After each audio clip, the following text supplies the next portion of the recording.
Thank you, Mr. Speaker. Good morning, all colleagues in this honorable House, staff of government ministries, especially those in the Ministry of Finance who have worked tirelessly to produce these national budgets. Thank you all for your commitment to work and to Guyana. Citizens of Guyana, here we are once again, another budget. Actually, before I continue, I do want to salute the students that are visiting with us today and those that were here in the last couple of days. And I want to give them my utmost regrets. You would not have seen us in this house at our best, and for that I say sorry. Mr. Speaker, I want to get all that we in this house should be ashamed of out of the way. Mr. Speaker, on Tuesday of this week, the usual noises that emanate the room when I'm speaking ensured that they heard the vilest of derogatory remarks at my colleague and friend, MP Jurita Finance, a strong indigenous Guyanese woman willing to answer the call to serve her country. Mr. Speaker, 4 days later, we've had no public apology extended to Ms. Finance.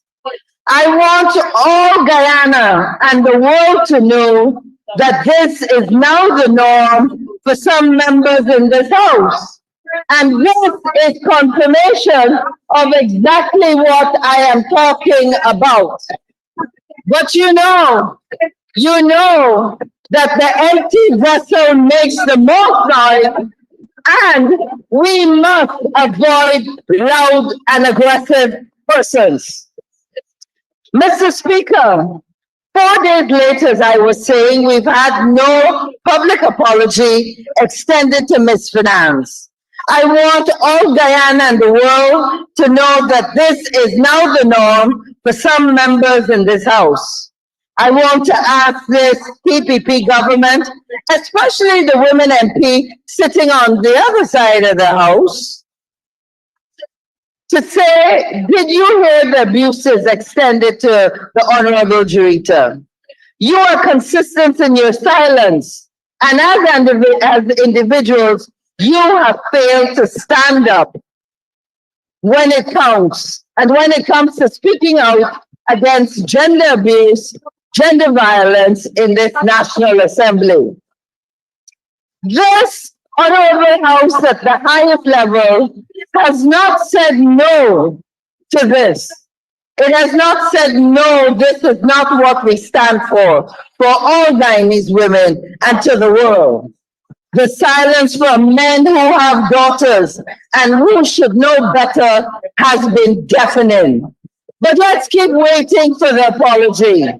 All of this has shaped the deplorable tone in this House, which we're seeing in the current performance. Mr. Speaker, this honorable House and this nation, by extension, has been fed a diet of falsehoods regarding who's to be blamed for the underdevelopment and where we stand in this country. But let's look at the facts. 32 years have passed since 1992 and the so-called return to the democracy. Of those 32 years, the current opposition was in office for only 5 years.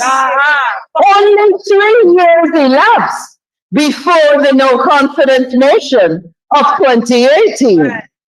This opposition, therefore, was in office for a mere 16% of, let's call it, the last 31 years, and allowed to govern ostensibly for only 3 years, 10% of time in a society which has always been ethnically divided. Mr. Speaker, let it be known Let us remind the people of Guyana that 84% of the last 31 years, the PPP have been in government exclusively and exclusionarily. Let us be honest, this government has consistently and persistently refused to entertain any discussion involving the opposition in the future planning and development of the country. It has effectively closed the door to the involvement and participation of 50% of the country in the governance of this country. The preparation of this budget and all the budgets between 1992 and 2015, and since 2020, have faced this challenge, a dangerous road for any racially divided country to tread.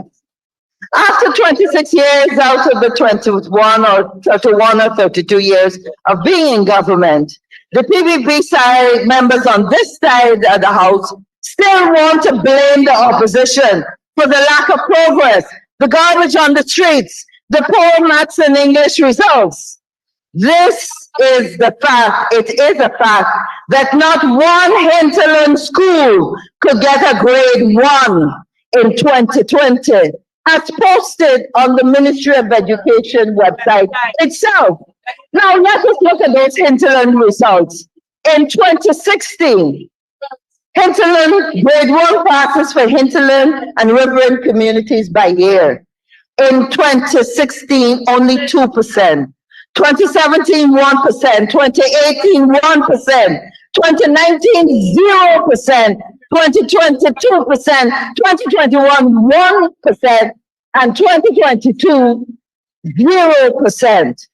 After 25 years in government, and 25 years of responsibility for education in the hinterland, 0% of hinterland students in Guyana and the riverine areas could muster a grade 1 pass, while their compatriots on the coast were boasting 21 and 22 grade 1s.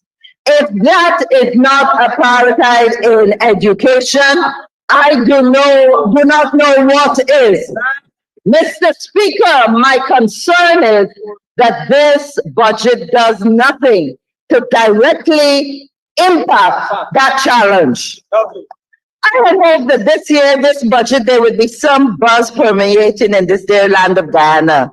The excitement of being, as they say, the fastest growing economy in the world. But as I passed the corner of Camp and Church Street, the two old ladies bent over in pain, begging, were still on the road, right opposite our premier investment office going west. Somehow, I thought that they would have received support from the previous budgets that would have taken them off the streets. But here they were. Mr. Speaker, again, this budget does not help them. And the question is, who in Guyana sees them? Continuing along Camp Street, I passed with pride past the spanking new St. Rose's High School. And congratulations to the Minister of Education on that and the other schools. I recall the challenging early stages of its development. But as you cast your eyes opposite, any time of the day or night, right opposite St. Rose's High School, you will see the filth-ridden pieces of cardboard, the thinning, broken bodies of fellow Guyanese, lying, sitting, crying among flakes of burnt-out charcoal and pieces of wood, strewn together as they create a fire and a pot to eat. Yes, Mr. Speaker, in the new Dubai of Guyana, that Guyana is supposed to be today, who in the PPP government sees them? On my way home 8 hours later, after the howling and screaming, which constitutes a budget debate, as we're hearing now, I lament my weary eyes, damaged ears, and the ever-increasing despair. I glance to the left, the opposite side of the penitence market, and see the sea of hopelessness. Those forced to make concrete pavements a home burst into sight. The nakedness and despair are there for all of us to see. I ask the most honorable Minister of Finance, is this the best that this budget can do for them? Do you see them? Is this how we stay the course and build prosperity for all? Mr. Speaker, it's unfortunate to recall that yesterday the Minister of Social Protection was lamenting that only 35 persons were at the night shelter when they were entered government in 2020. Since when is today's 100% increase in the occupants at the night shelter something to celebrate? Only in Guyana under the PPP would we celebrate an increase in homelessness that drives our citizens to a night shelter. Mr. Speaker, the crux of the matter, as they would say, and my concerns regarding Budget 24 are all of these things. It is not the infantile allegations that we on this side of the House don't want development, don't want progress, don't want schools with good teachers for our precious children, don't want nurses when we go to the hospital. What would that be? We let this our country too. This is our home too.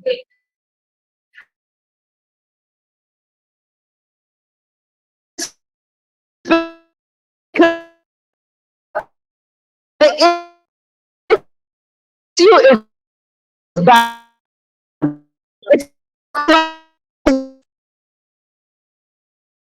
woman, the poor, those that Guyana have failed to educate for decades, the youth teeming with excitement and a zest for life, the UG students living with a chronic physical or mental disability. This budget is about all of them, about all of us, and guarantee that peace in this fastest growing economy, Dubai style pie that we profess to be baking. Mr. Speaker, the allocation in these budgets do not address these grave concerns, and that's the problem. The 2024 budget is best described as increasing poverty. It is a shameless and disgraceful allocation of land. Honorable MP, I allow the first My apologies, Mr. Speaker. but you give me a double here. Apologies, Mr. Speaker, I withdraw. It is an unfortunate allocation of Guyana's patrimony to the kith and king of the PPP elite, primarily to contractors that support the PPP. In this sand and stone budget, as mentioned by my colleague, Hemraj Ramjatan, it is clear, and I say sand and stone because there's no care and there's no feeling and there's no consideration. And it has a particular bias against the poor and working class. Let me turn to the convoluted and lopsided budget. There are multiple areas that stun rational reasoning, and here are a few of them. And these are the things that terrorize the minds of the poor, working class, and the elderly. A budget of 1.15 trillion with 2.7 billion allocated for 76,000 pensioners. That includes a paltry $3,000 increase for each pensioners. The 76,000 pensioners make up approximately 10.5% of Guyana's population. The 2024 budget is a 46.6% increase over the 2023 budget, and real GDP growth is projected at 34.3% in 2024. Yet this administration brazenly allocates a 9% increase, all $3,000. The increase in the income tax threshold from 85,000 to 100,000 that it's supposed to benefit 13,000 workers certainly does not benefit the tens of thousands of Guyanese that work for less than $85,000 a month. 666 billion in infrastructure allocation, or 85,000 of the 1.15 trillion budget, is the most direct form of wealth transfer to the high income supporters of the PPP administration. When PPP ministers get increases of over 200,000 per month, Guyanese earning 100,000 per month get a $6,500 increase. It is repressive, regressive, and a repulsive situation where standard percentage increases are used to expand the wealth gap, particularly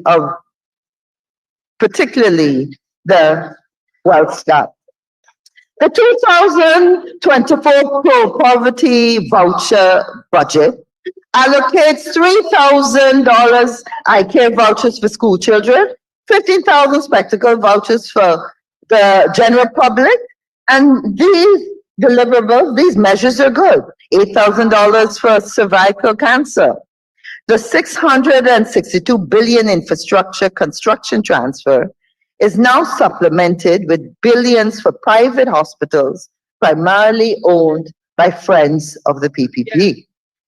It is of concern that women over 65 years of age are not eligible for the cervical cancer voucher. It seems as if the intellectual scientists in the PPP have discovered that women over 65 cannot be diagnosed with cervical cancer. Children who are poor, too poor to go to school, are seemingly ineligible for the eye care voucher.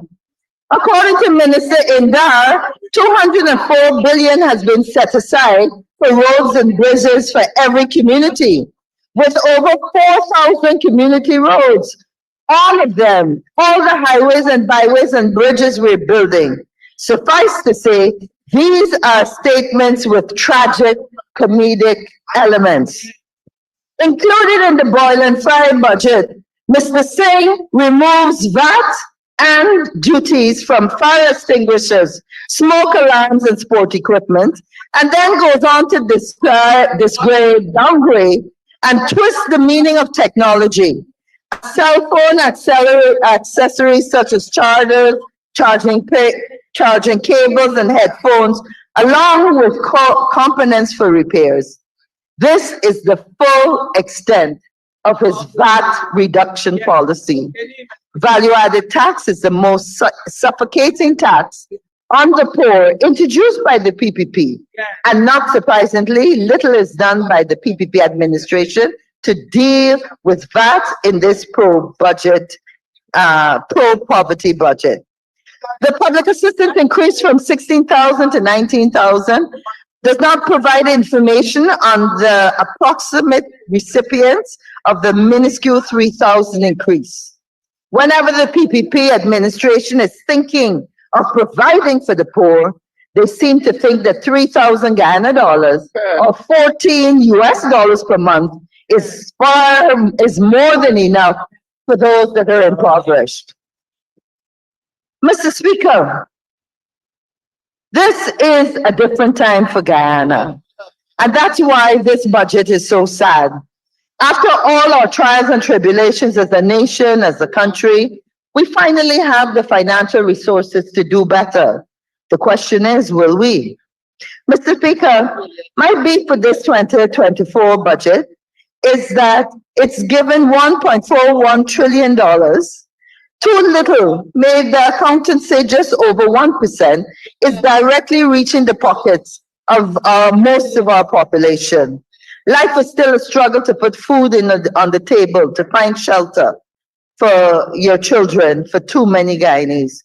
Mr. Speaker, who chooses to squat on land? Who chooses to sleep on the streets? And when we bulldoze their homes and shacks, where do they go? These are the real issues that Budget 2024 provides no real transformation solutions. Mr. Speaker, these are the real issues this government, this budget at this time must address. How to decide on the right balance between investments in infrastructure and more in people's pocket. It's tough decisions on what to put in and what to leave out.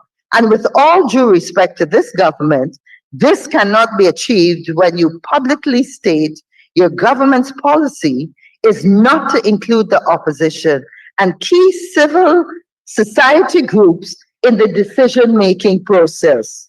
The photo of the four male musketeers huddled around discussing our future, Mr. Speaker, just does not cut it.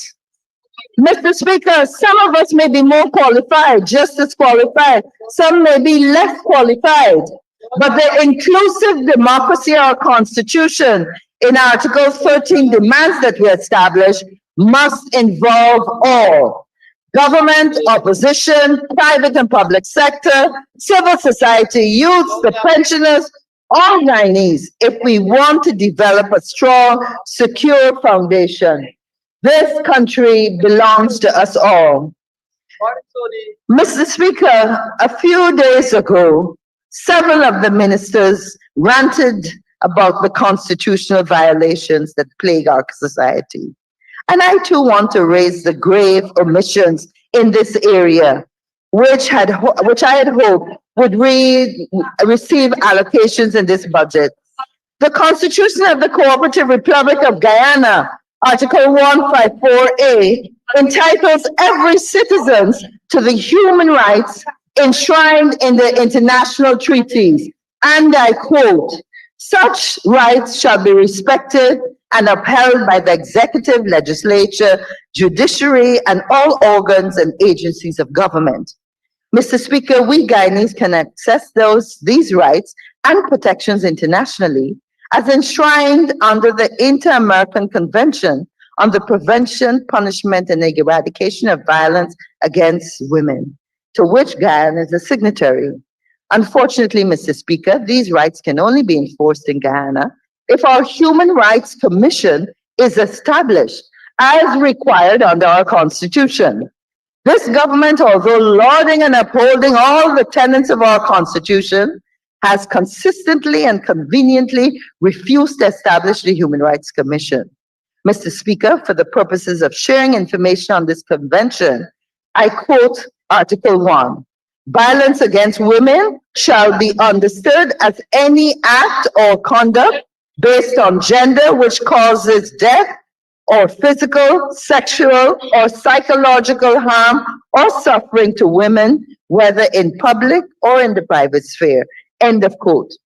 Mr. Speaker, the incidence of gender-based violence that plagues Guyanese society, and worse, what has taken place most recently, right here in this honorable house, just a few days ago, is testimony of the urgency to correct this omission. Mr. Speaker, I have recently instituted legal proceedings to try and help to force the establishment of the Human Rights Commission and to raise consciousness towards this grave omission. But that's not all, Mr. Speaker, and I'm happy that I've gotten this strong, positive outburst and reaction. Mr. Speaker, this is just but one example of the budget's failure to fund key national institutions mandated by a constitution that will safeguard and protect the rights of all citizens. My colleague Christopher Jones provided us with a comprehensive list of similar failures and omissions. So, unfortunately, we see no funds for the Petroleum Commission. But I do want to say, and please correct me, Mr. AG, or anyone if I'm incorrect in that. And I am happy that we do see a 238 million allocation that hopefully will bring the tribunal that governs the Ethnic Relations Commission into being, so they can be more effective. So here is the PPP saying it's committed to the principles of transparency and accountability, but yet 4 years later, you have failed to breathe life into these key institutions. Mr. Speaker, let's face the facts. If the Petroleum Commission was established, we would not have had the nightmare in which one man could take the decision to deprive the citizens of Guyana by moving Exxon's indebtedness from 214 million US dollars to $3 million under the recent audit fiasco. Mr. Speaker, this is precisely why all these outstanding institutions must be established. If we have had a full level audit department, a fully staffed, highly technical accounting department as part of a petroleum commission, this would not have happened.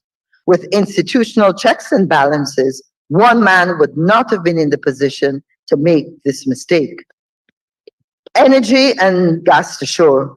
Mr. Speaker, yes, we need cheap energy. But how can we wake up one day and say you need a gas to energy project with no report from any of your national institutions to the opposition MPs saying, this is the feasibility study, these are the pros and cons, this is the cost. Mr. Speaker, how do we have a rational debate in the country when the country doesn't have the capacity to research and assess most of the costs associated with our oil and gas industry? And so, Mr. Speaker, oil and gas, ExxonMobil has stated that they will spend US $1 billion on onshore and offshore pipelines, while the government has contracted a US-based company to build out a facility at Wales for $759 million a cost of US $1.8 billion, all without a secure source of financing and no study or plan. Talk about burdening future generations of Guyanese, while the threat of devouring our national resource funds remains a real possibility if the sourcing for finances for this project falls through or cannot be found. Mr. Speaker, what makes this worse is that the gas to shore is now more expensive than hydropower in the long run. And this is where the requisite studies would have highlighted this. Mr. Speaker, here we're not talking about Amalia, which has a non-expandable catchment area, hence no possibility of increased capacity, but the potential of the Upper Mazaruni, which starts at 750 megawatts, scalable to 1.2 gigawatts. Comparative feasibility studies must be the most prudent approach to determine our energy supply for the future. National development. Mr. Speaker, our primary concern with any budget, much less $1 trillion budget, must be the attention it pays to strategic planning and meeting our national development needs. This is where we hoped we would have seen greater matchmaking, policies, and plans reflected in the budget. We in the APNU plus AFC have articulated this concern, and it is sad that this government has assumed that our concerns are solely of a political nature. This is best seen in the allocation of $4.1 billion to the University of Guyana and $4 billion to the Gold Program. Now, Mr. Speaker, let me explain carefully why I say this, and actually to say that I support education, I support and congratulate everyone that is participating and undergoing training under the Gold Program and also at the University of Guyana. But here is what I want you to consider.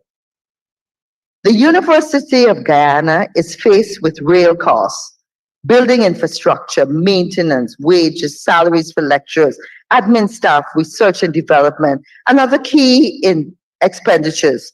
Contrast this to $4 billion for the Gold Program, which is primarily based on information in the public domain, a virtually based online program, without the heavy burden of massive physical infrastructure and focus on general international courses. And yes, that is the other point.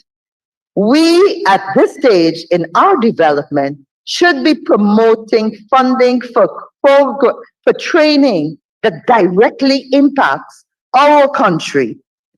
Honorable member, at this stage of your presentation, we'll have to get an extension for you to conclude.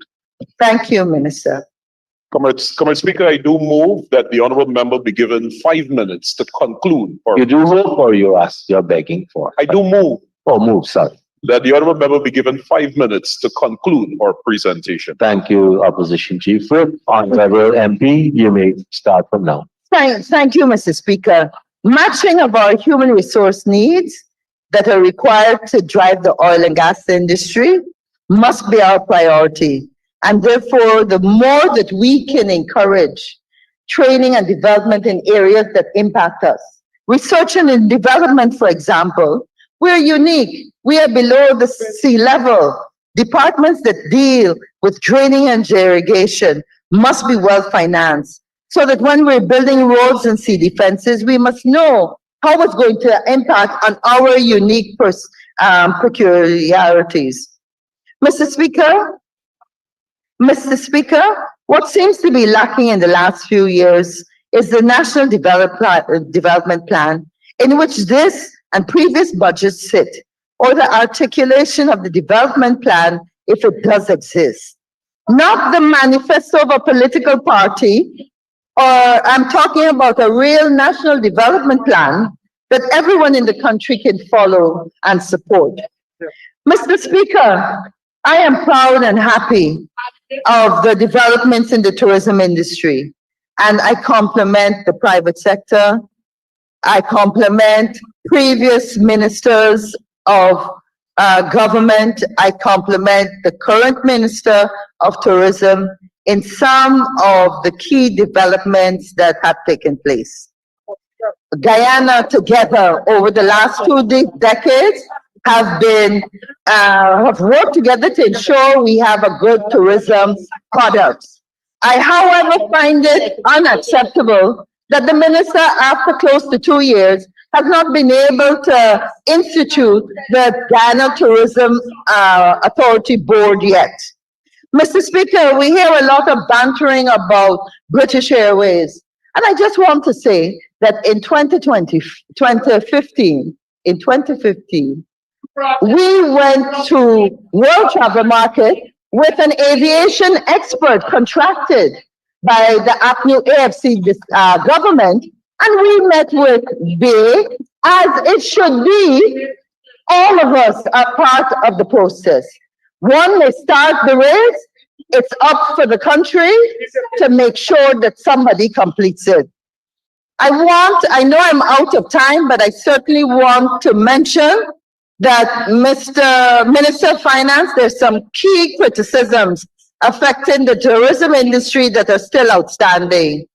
The concessions for 4x4 duty-free vehicles that are now, and SUVs are now actually a requirement, not a luxury, to transport visitors in our hinterland areas. We have a challenge with persons. I've received reports of persons that have to apply for a visa if they are not in an area where there's a Guyana representative, foreign affairs representative. And believe it or not, to apply for a visa to visit Guyana, they also have to have a medical. And they have to respond and send a phone call to a government office, to a number that is often not answered. And I know of individuals that have not been able to get their licenses in time. Mr. Speaker, and I think you need to check, and you will realize that for tourism, there's some specific requirements. Mr. Speaker, these, as I conclude, these are all some of the recommendations. I'm happy that the Honorable Prime Minister and his ministry are continuing with some of the positive things in the telecommunications sector, including the development of, and I want to mention that we are part of that process. I was very proud to facilitate the subsea cable to Exxon and also to E-Networks. And when I heard the celebration with regard to Shamar Joseph on display last weekend in Australia, and when I read in the backwaters of Barakara, Mr. Speaker, I was happy and proud that the first time Barakara got internet access,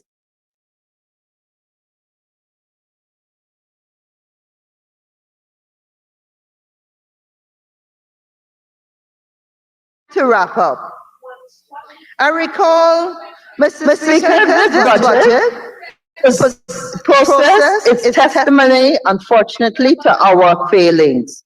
For the many long hours, valid recommendations, we no longer possess the capacity to sit around a table and ensure that all views, all hopes, and all aspirations of all Guyanese are reflected in the future that we must build collectively. Mr. Speaker, it is my hope that better will come. Thank you.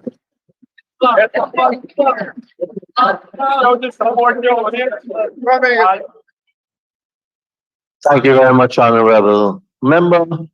And like you, yes, let's recognize the efforts